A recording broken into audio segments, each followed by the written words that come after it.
Hello, Grace, and welcome to your Who Am I reading.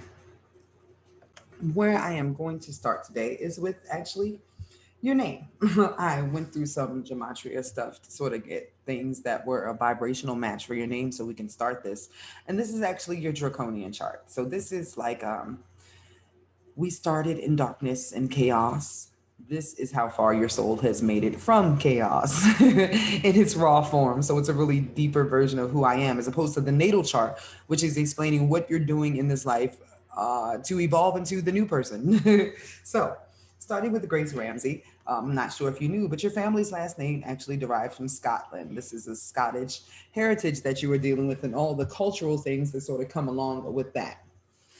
In your name, I discovered a few things. So what I'm going to do now is I'm going to say the things that come through me naturally for them, and then you let me know if anything lights up a bubble for you or anything. These are things that could have already mattered. Somehow in your head they matter, or maybe they'll matter in the future, but this reading will probably always be important to you going forward.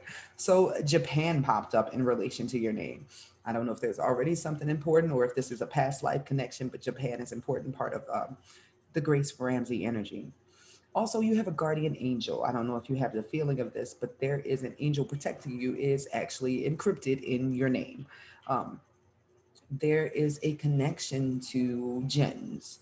I'm not sure if you know what the jinn is. It's like a trapped soul that is forced to grant wishes. So, have you seen any traces of that in your life? Have you ever felt imprisoned or felt like you're working for somebody else or anything like that? That's important stuff to look out for. Also, to look out for people who are around you who make things happen for you, but then make it harder for you after they make these things happen for you. There is also a connection through your name to the Pleiades. If you have not looked into that, this would be under starseed origins. The Pleiadians belong to the Taurus constellation. That is connected to the Hades constellation, the Orion belt, I believe, not having a slow moment, I think, the Orion belt that is in the stars. So that is something for you to check into as well, because these are things included in your name. There's also a mention of an illegitimate child. I don't know if it's the child that you thought belonged to somebody who was important to you, or there's a child out there that you guys are claiming that is not, but there's something important about an illegitimate child in the course of your life. But also, there is a time period, I'm not sure if it's already happened or if it's the future, where you will be pulled away from your spirituality or led astray, but you always find your way back. There's also a guy, a conquering prince, that is included in your name as a part of your birthright and things that are important upon your path, along your path. So right now, what we're going to do is we're going to get into this draconic chart, this breakdown of who your raw soul is, and then I'm going to get into your solar chart for this year, so you'll see where you are on the path of developing from this, as opposed to the normal natal chart reading. So with the I'm messing myself all up, excuse me. So with the rising, the path that you came to take, the way that you appear to the world in your draconic chart, the raw form of your soul would be in Capricorn. This is the business person. This is the person whose mind is on the money and their legacy. Keep in mind, once again, these are your raw traits, the most undeveloped parts of yourself. These might not be obvious to everybody. These might not even be obvious to you, because these are undercurrents of who you are at your most undeveloped. So money is number one on your mind with this energy here. And that's interesting because Lilith, which is your dark feminine energy, is also in the first house here. This means that if you, with this energy, you will not be interested in anybody. If it doesn't make dollars, it won't make sense. If somebody is interested in you, but they have nothing going for themselves, that might also be something that is not attractive to you, because Lilith here is wanting to secure the bag, especially in the sign of Capricorn. Also, with this Aquarius in the first, you might also be the type of person who really gets off on being the rebel, being outside the box. This could also mean that sometimes there are moments of dogmaticness, better than thou-ness that other people might perceive from you because of this. Because I'm going to look at this as a fully undeveloped form, but it also comes with some gifts. So the gifts of Aquarius in second are sort of prophecy, sort of the ability to see the future, to connect dots for trends that are upcoming. You are always ahead of the wave, and that is where your special sort of gift is. and the thing that makes you known, the fact that you are always reinventing and is a part of your gift, your ability to connect to people, to other groups, and even especially online. Now, this chart also gives you a set of sort of spiritual gifts, the ability to connect through your dreams, clairvoyance, clairaudience, but that was always on hold until after 28 because of Saturn here. Now, what this is going to do for you is going to allow you to channel um, as a gift. Now, what you use it for is totally up to you, but channeling through pretty much clearing out your mind and let whatever messages come through. You'll also be able to use divination or even just your natural senses through like your hands or your eyes or your being as your gifts. Now, this leads through to the fact that you will actually have some mediumship as well as a natural gift because this Pisces energy goes into the third house of communications, and that is where the North Node is for every draconic chart. 0 degrees Aries is like at the most selfish one could possibly be because that is the setup here. Sorry about that. My daughter came in and I had to pause. So the draconic charts all start at 0 degrees Aries, which is the most undeveloped version of self that you can be. What that means in this case is that this chart is geared around you sort of starting a new tier of communication. Do you have younger siblings? Because this would especially apply to them, but also with the moon in Aries here, this applies to your relationship with your mother being a bit loud or tense or even possibly violent or stressed because of this.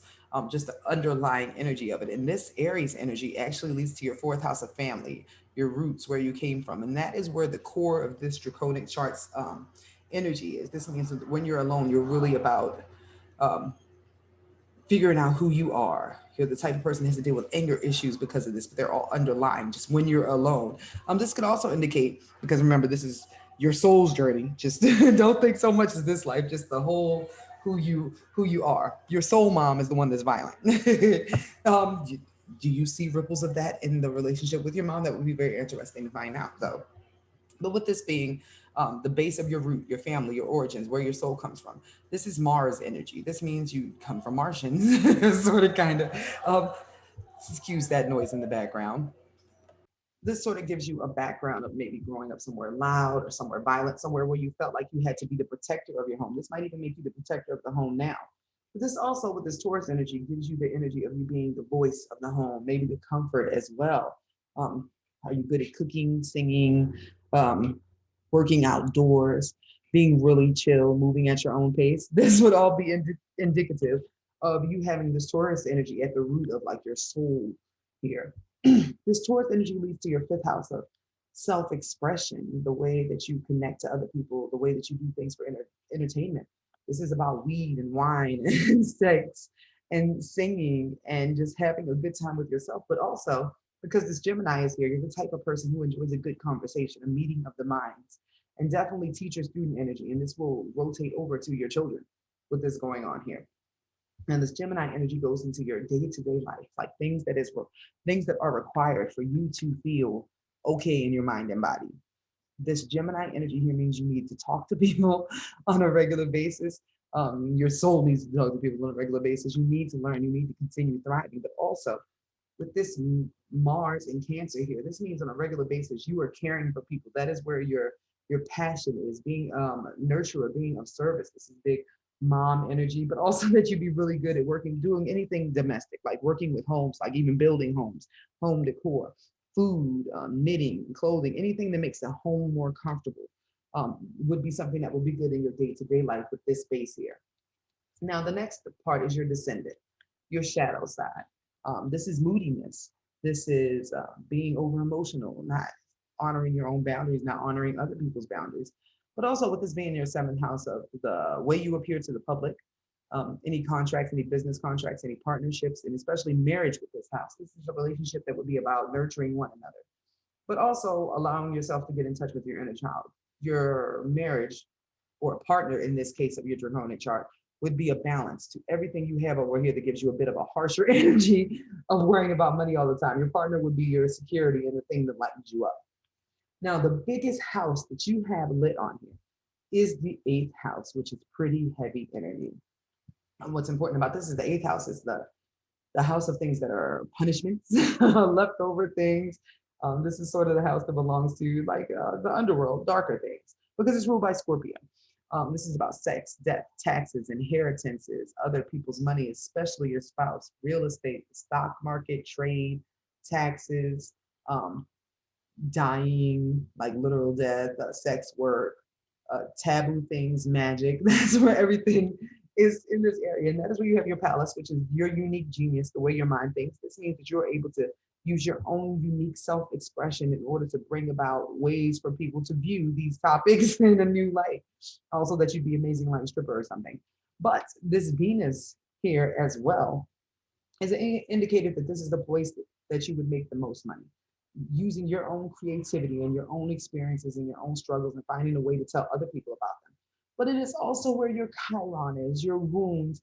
Um, have you healed from the matters of this house? Is there somebody who passed away that hurt you? Have you dealt with any sexual issues um, or inadequacies because of this? Because that's what the chiron is. It's the wound that you sort of have with you to help other people heal. And this could be especially towards your relationship with your home that's down here. Because this is a water house and the water houses affect one another in that way. You also have this asteroid here, which is how you need to trust your own intuition. So you need to learn to trust your own intuition and starting to take bets on yourself because Jupiter is here. Jupiter means expansion. So that means anytime that you make yourself of service to anybody helping with any of the topics here, whether it's their real estate, helping them flip a house, helping them with their money, helping through sex work, or helping them heal sexual dysfunction and psychological problems, which are all things that belong to the eighth house, things will multiply for you in your career, in your money house, and then over here, because the second and the sixth are earth houses. And that's connecting to Virgo, which is one of the earth houses. It belongs to the sixth here. So this Virgo energy for you leads into the ninth house. The ninth house is all about expanding your horizons, learning about things outside of your health, not your health, out of your family and the things you came from, learning about new ways of doing things, creating your own path in life. And with that being Virgo here, this is once again big healer energy. Are you the type of person that looks at other countries and wants to like do work over there? Like, you want to bring balance? Like, you feel like you can do good things? Strongly a possibility. Yeah, because DNA is here. That means the link that you are trying to fix in your life, in this life, in your family connection, is through a partnership and expanding outside of what has taken place in your family already. Does your family have a long line of discord in their relationships? As far as, like, I guess your soul family, this life, you are given the place, you are positioned number one in trying to expand partnership beyond the violence that has taken place in your family soul lineage with so much Mars energy and so much Capricorn energy in your chart. Now, your sun being a Libra in your dragon chart, that actually is working with your South node. So that means who you were in the last life, somebody who was a partnership person, somebody in a team, somebody who was very codependent um, in your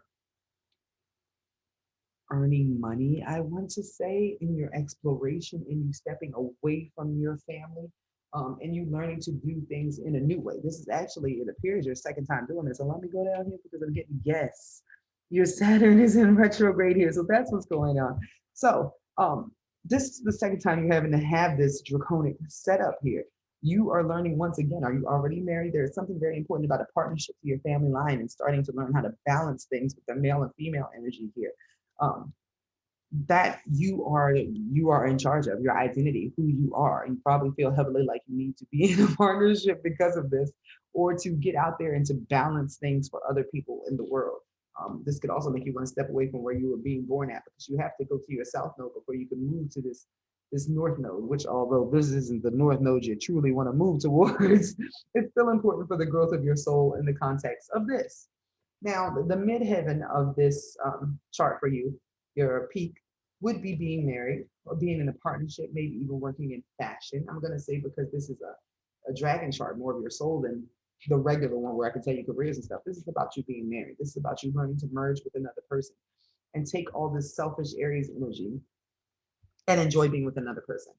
Um, that'll be seen in your career. That'll be seen in your reputation. That's how you'll be known. Now, the Scorpio over here means you're mysterious, even that you can be known for your body parts. But with this Mercury here, this means you're known for your mysterious mind, your mysterious words, the way you convey things to other people. Um, the way that you share your unique self-expression about these topics of the eighth house, all these seedy things. I would love to know what you do for a living, or what your soul wants to do for a living. What is your secret desire to do for a job? Because this is totally cool. So this Scorpio energy goes into your 11th house, which means that there may be a secret group you're a part of. Maybe people who are in the little taboo things that are a slice of your life. Maybe that's earlier in life, but majority of this part of your chart, which is all about your wishes and dreams, your hopes, the soul tribe you belong to, are a group of travelers, people who are foreign, people who are philosophers, people who, like Socrates, come up with their own ideas on life, which is the group of people you truly belong to. With your sun in the ninth house, you are taking things forward for the next branch of your family, of your soul family, as they move away from this energy of wanting war and chaos. You are giving new ideas. And that leads to your 12th house of things that would be your self undoing, things that are left over from the last life, karma, um, and just sort of things that you need to take a note of. Making sure I know what I'm. That's Juno. Now, Juno is about your soulmate. Juno is about a sprinkle for you. Yours is in Capricorn. So if you meet any Capricorns in this life, believe that there might be a chance that they're karmic and they have something to do with the transformation you need to make in your feelings, in the way that you work business. So this can be a friend, or somebody you thought was a friend, or a coworker, or somebody who messes with your money. They can make a big change for you here and change the way that you start making money, but also more so than money, the way that you approach your legacy, the way that you approach business, the way that you approach getting money because of this, because this is all underlying stuff. This is the root of who you are underneath. Now what we're going to look at is your solar return chart. If you've seen your natal chart, you understand what you're doing in this life. This one is the sprinkle of who you are and what is developing based upon just the rawness of where your soul is, came from. And being a Martian, eh? Interesting. So this one next I'm going to pull up for you is actually your solar return chart. This is going to explain at this age what this year is developing in who you are. Give it a second here to pop up like it needs to. I'm having a blast with this. I hope you're enjoying this. So this year, we're going to find out what the path is you're taking, because what age is this? Let's see. Is it going to tell me, or am I going to have to do math? I'm horrible at math. Either way. My birthday is August 1st, yours is 2020. So, all right, you're in the same place I am.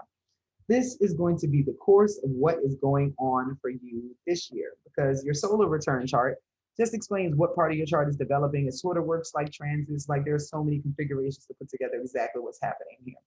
So I wanted to address this. This year for you is a critical degree at 29, and you learning how to become a part of a group. You're learning how to incorporate yourself online. This is backed up by the fact that you have a stellium right here in Capricorn, and that's where your genius is. You are learning how to make a business online, and this is critical for you financially. Learning how to make a business through a certain group. You need to trust your intuition and learning how to expand this year. With your first house in Pisces, are you working on film? Are you working on poetry? Are you working on art, photography, film, drawing? That could be a possibility, but your heart is on your sleeve this year, and you're dealing with a lot of karmic things coming up for you, maybe even physically with this going on. So be aware of that. Also look out for any injuries, because Chiron is in Aries in your first this year. So that means physically, if you don't take care of yourself, you might see some repercussions. With Mars and Lilith in your second, you are dealing with trying to get your money together, which totally backs up what we just saw on your dragon chart. But you're making a radical change in how you make it. You're finding a way that's slower for you, easier for you, not taking things so hard on yourself. Because the goal for you this year with your North Node in Gemini, and let me pull this up for you so you can see how cool this is. This is the current transit. It's so slow sometimes. Well, with the North Node in Gemini this year, you are meant to go from having your career out here. Maybe you're traveling. Were you a traveling person? Did you do a lot of work that required travel? So you coming home and learning from home. This year is about you learning. You're actually having your North Node return this year. The purpose. Are you homeschooling, Grace? If not, you're supposed to be learning at home, and you actually be earning your money from being home. Are you well known at home? That's a possibility as well, but that's how you're going to be earning money and learning how to make that online thing work for you. You're also going to be caring for home. Do you already have a baby? Because that looks like you'll be doing your house up. This is the time for you to be caring in your self-expression and to be nurturing for yourself. This is also backed up by the fact that the Cancer is in your sixth house. So that means on a day-to-day life, you will be taking somewhere care of someone or being at home or getting used to being comfortable. This is a year of working in a way that is comfortable for you. Now, Mercury is in Leo along with your sun this year, which means that you'll be using your creativity, putting your face out front for you on a day to day basis to be of service. Now, the moon is going to go through this house and every house within the course of 30 days. So, right now, your feelings are in how you can be of service, how your natural expression is, how to get that out there. And this is going to be the tone for the year for you. You have to be the face of your brand in your everyday life. This year you see DNA is still in Libra. This time you're working on forging an intimate relationship. Are you already in a relationship? Are you already with your soulmate? This is a possibility because it really looks like you're earning money through your partnership or your intimate relationship right now. Could also be the a thing. Maybe even through your writing because Gemini is all about writing and speaking as well. But you are still pulling through that partnership thing for your family, which seems really your soul family, which is really heavy. And that is where your mind right now, connecting the dots um, on how to better balance your money and other people's money. Um, that is the breakdown for this year. You are going to be focused on developing self, finances, and taking care of home in your day to day life. Like you are laid with a very clear cut year coming up. And now you know who you are and what you're developing away from. You're learning to care more and build family while underneath making sure that you have a legacy that is about balance and not war. Thank you so much for this opportunity, Grace. And let me know if you have any other questions about who you are.